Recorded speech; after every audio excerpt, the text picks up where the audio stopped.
Hi guys, this is Erannorth, and well, it's been a while. I just checked, and I have not recorded a video in over 6 years. So yeah, but here we are. I guess I'll do a quick channel update later on for those interested, but it's not much to tell. I just didn't feel like it.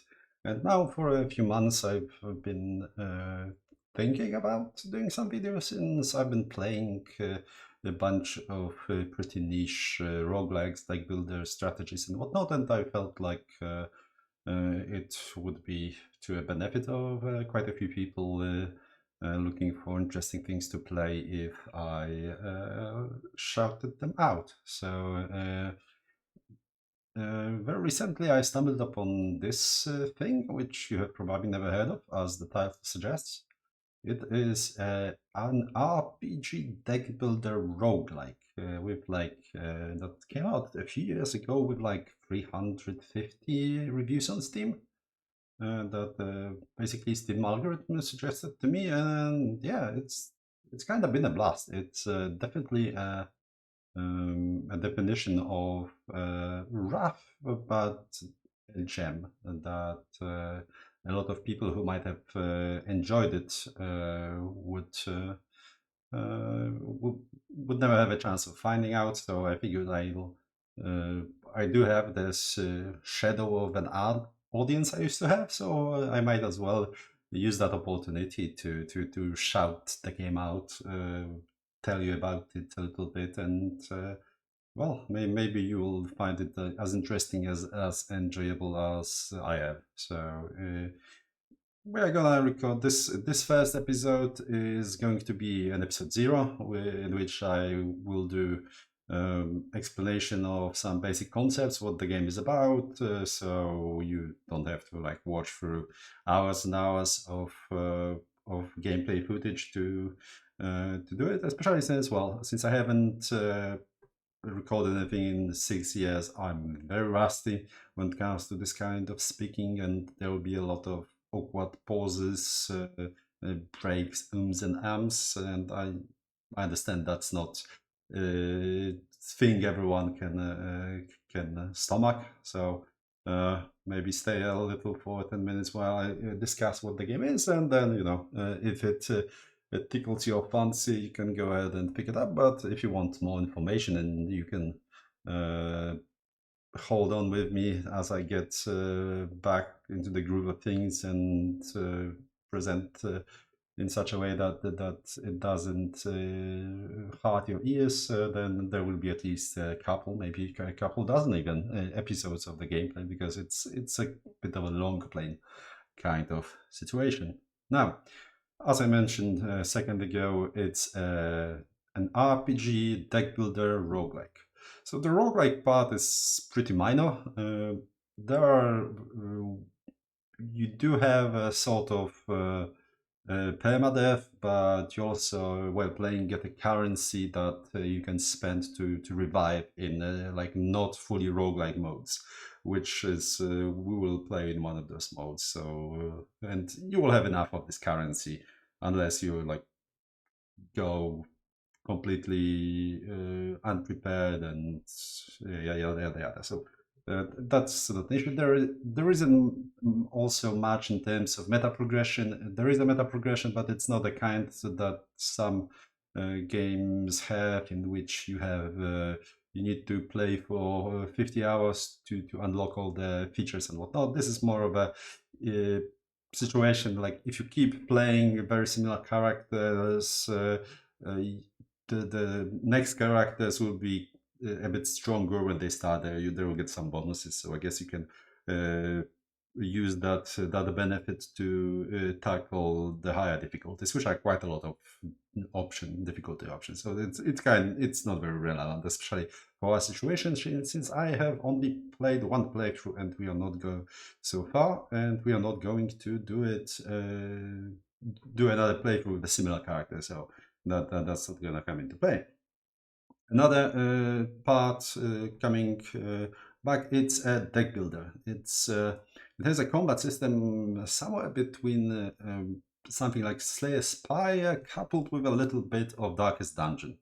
as in you go through like a dungeons. There is a set amount of encounters, one after another, and but you also use cards rather than characters to fight it. But it's also less of a deck builder and more of a collection builder. Like imagine you're playing Hearthstone or I don't know, Magic the Gathering Arena and things like that. Those collectible card games.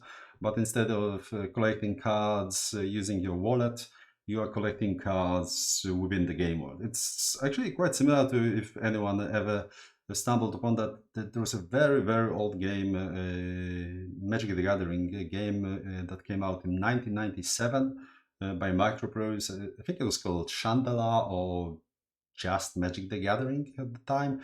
That had a very similar situation to here. So and it's also that's true. You will have different decks. You can switch between them. It's more of a long playing kind of thing. It's not like a single repeated run. You have in a Slay the Spire likes that takes an hour and a half or give or take. But when I finished my first playthrough of the game, which I could have went on and played much longer. I was at like 24-hour mark, so it's more of an RPG using cards and collection and things like that. Now, the RPG, the last element for that, let us click the new character here and look at this. So as you can see here, we have a quick start options, which are some predefined characters that we can pick and play with. That's what I've done. I've seen, oh, there's a centaur. I never played the centaur in the game, so I'll just click on this character and played it. But those are basically like a handful of options between hundreds. And when come, but before we get to details, the RPG is more. There are some quests where you pick between a few options of dialogue and things like that. But the RPG elements are mostly in a sense of developing your character rather than playing a role or like a deep involved narrative. There is some writing. Actually, writing is probably in the game is probably the thing I like the least here. I think it's unsuited. It's way too flowery. You get like a paragraphs of descriptions for single-use NPCs for no reason whatsoever. So that's a bit annoying. Another kink in this is the art style. As you can see, like most of the art style is what I understand are bot assets, which makes sense because that's from like I know, Unity store and whatnot. That's what they are for actually, because this is a one-man project, so it makes sense. Like someone is not gonna make a massive game and also be an artist to create the bot assets are there, but also there is a bunch of AI slop in here. Not an excessive amount, but like some of the portraits are clearly in that glossy, sweaty AI style for whatever reason, which I'm kind of confused about, because I mean, surely there are some store-bought portrait assets you can buy similar to whatever is here. But I mean, it's not using the assets for like one-man passion project AI art, quote unquote, is not the worst thing, but I wish that wasn't the case. So yeah, keep that in mind. So those are the two big issues with the game as I see it. Now, with that out of the way, let's pick this character as an example, and I will show that I used. As you can see, it changed some things around here. This is what you take build your character from. Organization is some additional stuff that is not necessary. As you can see, this character is unaligned.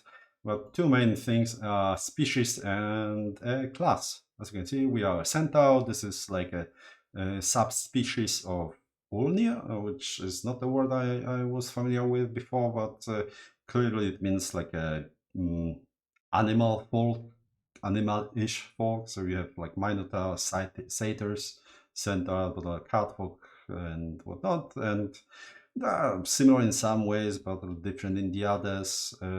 Since this is like a card collection game, your choices dictate choices you make here dictate your starting deck. So like the centaur will start with like a gallop card, and Minotaur will start with like a wild frenzy cards and whatnot, right? And as you can see, this is just one of the 15, yeah, one of the 15 species groups, and as you can see, there's a lot of subgroups of different types. There is a lot of things going on here, and they are similar in some ways, like as I'm showing here, but different, very different in others. And same thing goes in here, in classes. This character is an acolyte of Diana, which is goddess of nature, hunting, and revelry. So I played with this, and so we can go like a more druid character, more hunting and marksmanship character. But if you just switch to Merlos Acolyte, you are basically a necromancer. If you go with like Enyo, you are, I guess, some Frankenstein vampire kind of person with blood magic and things like that. So there are many choices. You can mix and match them, and it's kind of glorious. And so as you can see, the game uses cards. The choices, as I mentioned, dictate like what cards you start with. And if I press escape here and go to player's handbook, we can see all the cards. I bought like the whole thing. There are some DLCs. The game is finished. The last DLC came out a few years ago. Actually, there's like don't mind that. We have a lot to talk through in this video. So as you can see, there is 6,437 cards in a bunch of skills or disciplines, or however you want to call them. So, for example, my centaur was ended up being like a marksman focused character, coupled with hunting, and I also had some support. I used some things from herbalism and survival groups, and that's like one of the four, which is basically four parts, four groups I'm sort of familiar with to some extent out of 50.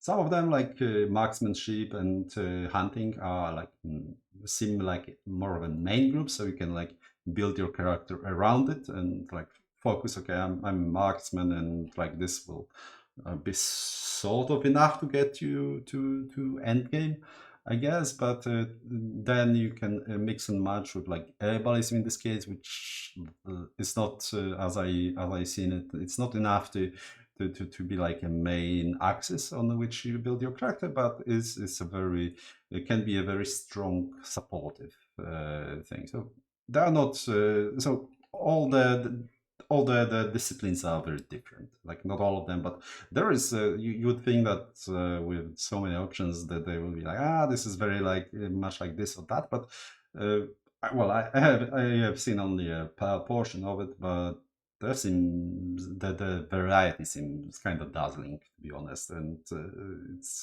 it's honestly wild. It's like years and years of Magic the Gathering releases in one game, which is beautiful. Which also covers as much as like third of a Magic the Gathering decks, which is also wild.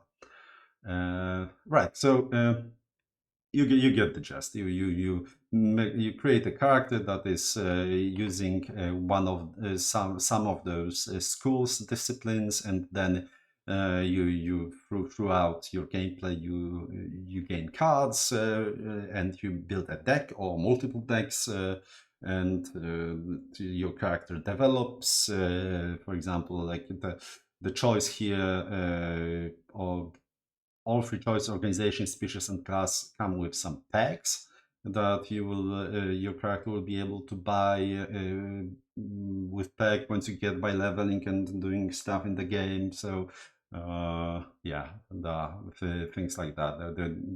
Also, you have skills and attributes. You put points in, things like that. It's pretty basic, but it's a a solid RPG leveling up system. Now, let us go and create a character that we are going to play now. Uh, since I played a pretty straightforward marksman shooting character that just throws combat cards itself with some ally support, because if we come back here, you see that some of the cards, like we'll learn what the cards mean later on, but as you can see, some of the cards have like a full art. Those are allies, and those are uh, very interestingly done. They are like a consistent part of the of your character. You can summon if you can sort of keep them alive between battles. Also, like even between dungeons. Some of them, but some of them are just for a few turns. Some of them are for many. And I had some very useful characters with those some very useful summons for that character, but I was mostly doing the damage myself. They were just supporting me. And in this situation, what we want to do is do something very different. Instead of a druid, happy-go-lucky centaur, we are going to go with a celestial demon that is going to summon various beasts from various other demons to do his bidding. As you can see, if we look here, we will start with infernal magic, shadow magic, and rituals. And we want to build a deck that is heavily focused on summoning less or more powerful demons that will do most our damage for us. And so we'll leave our organization for later. Now the class. So I looked through all those classes, looking what could be useful here. I mean, there are many options. You've seen the acolyte. We could go with like this character, like a Deimos one, is like a combat and shadow magic. So it would be like a fighty, magicy, dark demon kind of person. But I wanted something that does more of a summoning. So I went with a Conjurer. A Conjurer, let's actually read out what it is. It's a pretty short one. So Conjurers can sense tears in the planes and their conjurations with the material world. Conjunctions, I'm sorry, with the material world. Using elaborate ceremonies and rituals, they contact and form pacts with lesser or greater demon lords. In exchange for the service, those demon lords grant the Conjurer power over creatures and entities residing in those demonic planes. While the Conjurer's soul is lost, with every demonic soul they bring into the material world, the Master's influence grows, and with it, the Conjurer's power grows too. Well, we are demons, so I don't think we have a soul, so that's not much of an issue, so that's all fine. Now we can pick to be a disciple of one of the lords, and that they are like a different immaterial place. It says this like a nether retainer, which is this kind of thing. We have the Ether retainer, which is like more like a less demonic, more magic-y. Then we have Asmodai, which is like infernal. Zagan is like more aquatic, maybe a little bit Cthulhu-esque. This is a demon of souls. As you can see, this has conjuration, aromancy, and the last one is like hive. So I guess we summon some, hive monsters of various of this. But since we are a demon, we start with some. We are kind of fire. We scroll down there. We have an affinity to fire, we want to go with Asmodai Disciple and add some pyromancy to our repertoire. So we'll have shadow magic, infernal magic, conjuration, and pyromancy, and we'll try to mix them and match those, and fling some shadow and fire spells, and also summon some shadowy and fiery demons. It's what we are going after. But then I was also looking at a subclass of a philosopher, which is an occultist, which is very similar to, has bonuses very similar to a demon, which has shadow magic and infernal magic, and also summon limit, which increases the amount of summons we can have. And I kind of wanted one or the other, because yeah, it's kind of, we have some imps here, we also have some like shadowy spells we throw, and in the end I realize we have an option to actually do both, because there is the last, let's go back to the Conjurer that we want to take.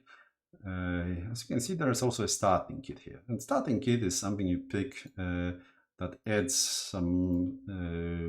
some important cards that crown your starting deck. So like summon robes. Items are basically cards you equip for your character, and you will get those cards every single turn. They're very important, and they help a lot in the early game. So like this Netherbound Ring, very crucial. Summon the robes, very useful to get through the early game.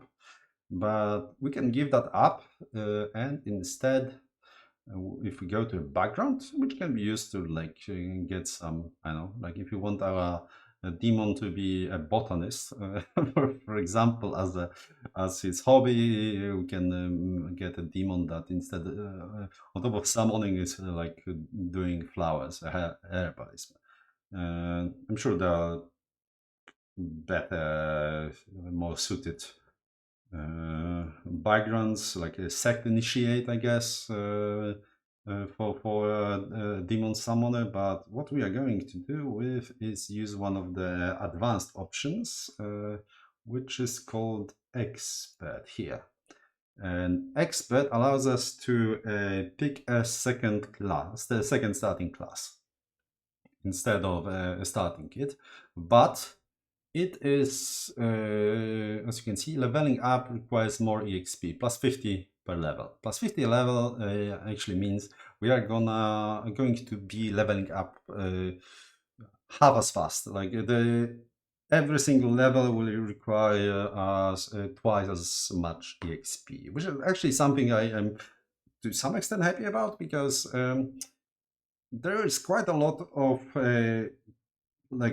pre-made, a lot of content is pre-generated, like all the dungeons and whatnot, but there is a big amount of dungeons with some specifically pre-made bosses in the end, and you kind of want to do them because they have good rewards, well, they're kind of more interesting here and there. There are sometimes chains of them that tell a story, but the way my first game went, I kind of out-leveled a lot of them. So then I kind of rushed through them, slapped them. When I was like level 10, I was doing level 4 dungeon and things like that. So this will allow us to actually enjoy more of them the way they were designed. So like it's gonna be more difficult in some sense, but also I think like we'll be able to show more of the game in an interesting way, because some of them are like significantly more challenging than the like pre-generated content of the similar levels. So they're pretty fun. But also, I mean, there are so many options in the game, right? So and you can like only pick one. So how about instead of only picking one, only pick two? So yeah, instead of just conjuration, we'll also be an occultist, which will kind of give us more options, and because well, every single pack like gives us some perks, right? This gives us some Conjurer perks and some Asmodai perks, as you can see.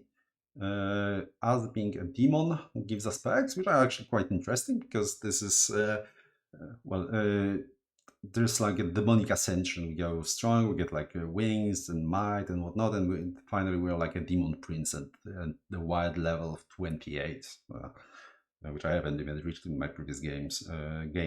And then, if we go back to the classes and go to the occultist, then there's another set of perks available here. Uh, so it's not as so you'd think, oh yeah, so it will be two times as powerful with the spell, but that's not exactly how it works.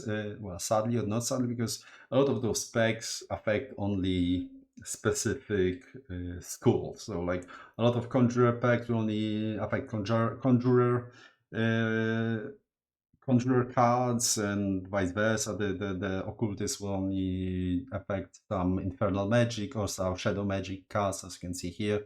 The bonuses conjurer are for shadow magic actions. And so, like, depending on if we will like spread ourselves a little bit thinner, it's actually gonna be a bit of a detriment rather than a boon until, until like the very end game, I imagine, where we all have, more powerful option to choose from, and that uh, tips over the that hump. I think. I mean, we'll see. We'll adjust if that's like too powerful, or well, we'll struggle if that's too weak, because not getting the actual static kit is kind of can be a bit of a problem as well, because instead of having like 80% of one deck, we'll have like 50% of three different decks. So it's gonna be a bit awkward. But well, here we are. We have decided. I thought about it for a little bit, and yeah, we'll get a bunch of cards and some bonuses to the things we want to use. Also, some summon limit. The summon limit I wanted as well. Speaking of summon limit, those icons here. Let's talk about them. So we are Celestial, as you can see, 6. This is like HP and action points. Oh, well, it's actually described here. Uh, and this is our basic summon limit. So as a demon, we start with 1. And we also need to have at least 30 cards, because this is a more powerful entity than like a basic human. Human can hold 20 cards, which makes it easier to have a consistent deck. Actually, some of the later packs of the demon, I think, makes us, yeah. So once we reach higher level of ascension, infernal wings, here we are getting so powerful that the game forces us to get another 10 cards in our deck, which is an interesting way of doing that. So looking forward to this. Yeah, and same stats are gonna be shown right here. So like a mercenary has only 20, but since we are a conjurer, we need 30. But it's the higher, well, since you need to pick both, it's the higher one that affects us. So in this case, we start with 3 summons, and we also need 30 cards, which doesn't help us at all in this configuration. Now, an organization. This is not necessary. Organizations, once again, give you some additional packs to choose from. There's like a additional 1 or 2 lines with some other options once you reach a certain level. So like once we reach an acolyte, we can get access to one of those, things like that. Right, so more packs, but also it's a selection of cards that are limited to our organization. So yeah, the one that suits us the most is this one, Order Tenebris, I would say, since it has shadow magic, but also subterfuge. So subterfuge is more like, well, as you can imagine, like assassination, stealth, and there is part of shadow magic that is very stealthy as well, which kind of makes sense. But now going to our skills and attributes. We actually don't want that. We don't want the subterfuge angle here. There are some very powerful cards that we could use early on if we picked it. But like this guy, which is a part of our of this Order Tenebris we picked, is a very good starter character we can get at level 1. Yeah, we are not going to use him or anything else here because I see like a dagger, shurikens, stabby things, poisons, yada yada. It's not. I mean, we could, but it's probably good because like all the perks will boost it from the Ordo Tenebris. But yeah, that's not the let's say not say strategy even, but not the not an idea of a character I'm going for here. But it's, so we will forsake it this way. Actually, with one of the so this is you are not limited to those skills you are picking here. You can learn most of those 50-ish other skills from trainers. Maybe like 30 of them, not all of them, but you can learn those skills by paying in-game gold. I think that option was added in one of the DLCs, so keep that in mind. But when you forsake something, you cannot learn it at all. We cannot, like, if we wanted to, if there was no subterfuge option here, we could later decide that, we actually want it, but if we forsake it, we cannot go and learn it later. But there's also a benefit to it. Since we are spread kind of thin, we have 4 major skills that we kind of want to use, and we want to have gain as many cards as possible when getting rewards from our dungeons and whatnot from them. That's why we are forsaking this, because you'll only get offered rewards from your skills. So this is this way, since we don't want subterfuge and we don't want rituals, we are going to forsake them both. For rituals, I was actually thinking about it long and hard because it's a very supportive skill, and actually, like almost half of the cards here, I have this asterisk. Okay, you can see we scrolled almost to the halfway point of this, and so all of those cards can be still used by us even if we forsake it. They are ritual cards, but they don't require anything.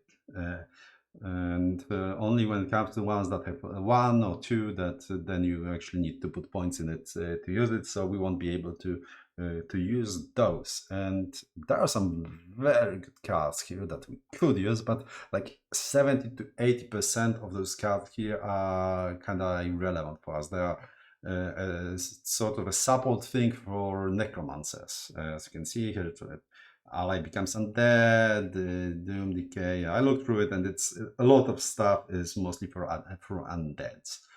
Some for like some are for like vampires and whatnot, but it's not something we go for. So it's gonna hurt us quite a lot early on, because there are some of the cards we're gonna start with. If we look at our starting hand, we're gonna that are from our disciplines, our skills, are going to be stronger with if we have rituals. Like this thing has, instead of drain 5, would have drain 10. This thing will have some additional defense if we had rituals. This will be this is a very important card for us, but it will have would be much stronger with rituals. But I was like, and there is a very nice amulet that I used in my test game for this character that we won't be able to take. It's gonna hurt us early game, very early game, but I think like after a few levels, fact that we'll be getting the cards we kind of want will give us good. We'll be able to make more interesting decks. So that's decided, and now we have those 8 level points to spend, and you can spend points in skills. Right now we can only spend one because they're limited by your level. We are level 1, so if we would like not spend those and wait that, we could like put additional one more point after the next level. You get 2 level points per level, and remember we are leveling twice, half as fast as everyone else. So that's gonna be a major bottleneck. And here comes a stupid min-maxy weird thing that I'm going to do with this card. Because, well, this always calls a single point. When it comes to attributes, as you can see here, we like the bonuses we get from our species, class, and whatnot show us that the willpower, intelligence, and charisma are the more important parts. We are very magicy, and they affect like dark, light magic, fire magic, things like that. Astral magic, all those things are very important for most of our cards are a part of it. So this is something we care about more, and those attributes are less relevant for us. If we go back to 10 here, but when you are already in game, you can spend, as I mentioned, those level points to get like 1 level point. You can increase strength and whatnot by 1, but only to level 16. Once you are 16, every other point will cost 2 points. So with twice as expensive all of a sudden. And honestly, I think that's actually made so people don't stupidly spend too many points into those, because I'm pretty sure it's not worth it. Because like if you look at this, this affects our dark affinity. If you look down, oh shit, I didn't want to do that.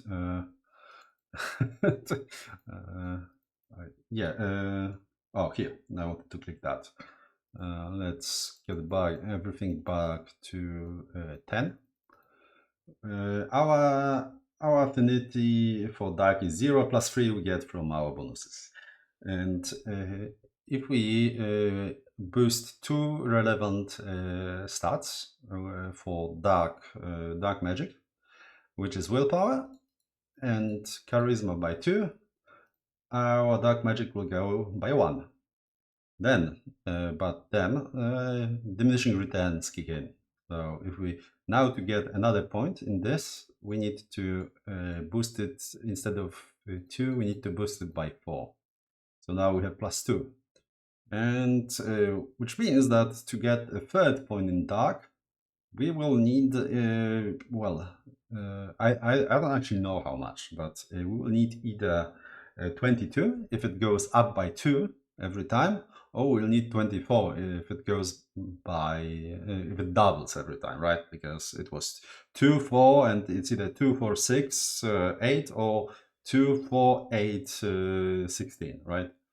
And well, we don't know which one it is. I'm afraid it's a 2, 4, 8, 16 to be fair. And what this affinity does actually, so we have now we have dark affinity of 5, which means that if we cast a spell that deals 5 dark damage, in our hands the spell will deal 10 dark damage. Which is great, very powerful, but then to get to, for it to do 11 damage, we'll need to go to 22 or 24, which is almost definitely not worth it. But I want to try it. I want to, like, if I wanted to do like this character well, I would do it something like this, and then actually get them to some agility and some resistance. Yeah, I would actually remove all of that and get to like 16 agility. Yeah, do something like this. This is probably the best, because we'll get the rest of our points that into our attributes will come from our pegs. So pegs, instead of on top of doing some other things, will fairly often gives us 1 or 2 points in those characters, and almost all of the packs we are getting are going to give us willpower, intellect, and charisma, because of the choices we made class-wise and whatnot. So this would honestly, this would be more than enough. We would get to like 18 of each very, very easily, and this is the way to go, definitely. Like, but we are we are gonna be stupid. We're not gonna do that. We are actually gonna tank uh, those things to below 10, which is a terrible idea because it's it lowers our like slashing and piercing. Slashing is actually quite important. We'll have some slashing cards early on, and just to get to 18 here. This way, we will not pay 2 points for 17 and 2 points for 18, and I want to get to like 20 something in each of those and see what are actually there. If it's 6 or 8 points to get the next point. I'm like 95% sure this is a terrible idea. It's gonna nerf our character and will strike, especially early on, since we will want to actually put attributes points here as well. What we want to get stronger is per point our points in skills. But yeah, that's my stupid idea. And well, if it means that we kind of nerfed ourselves, that's all. We'll manage, I think. But so yeah, this is don't do it at home. This is my PSA for this. Right, we need to forsake those two. We are gonna pick a name. I will go with and we are going to pick a portrait. Actually, we're not I think we are male, right?